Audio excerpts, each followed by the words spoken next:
Raya korban ni kalau tak dapat tulang memang tak sah. Bila dah dapat tak tahu pula nak masak apa. Jom kita masak kari tulang. Mula-mula kita potong dulu kentang macam ni, and then kita potong kat setengah biji bawang merah ni untuk kita blender nanti. Aku cerita apa kena buat.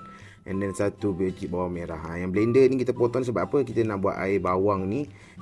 Inilah punca dia. Sebab kita nak pancuh serbuk kari ni jadi paste. Jadi kita letaklah air blender ni, kacau. Kalau pekat sangat tambah air lagi sikit, air bawang tadi itulah. Lepas tu bila dah siap macam ni, ketepikan dan panaskan minyak. Barulah kita masuk bawang yang kita potong tadi tu. Tomeskan dia bersama dengan daun kari dan 3 sekawan ni. Tomes bagi naik bau. Bila dah layu macam ni, barulah kita masukkan paste kari yang kita bancuh tadi. Masak sehingga dia pecah minyak dan mendidih macam ni. Nampak tu. Baru masukkan air asam jawa. Tu kacau, masak sekata. Kemudian kita masukkan kentang yang kita telah potong tadi. Kentang kena masuk awal sebab nak bagi dia lembut.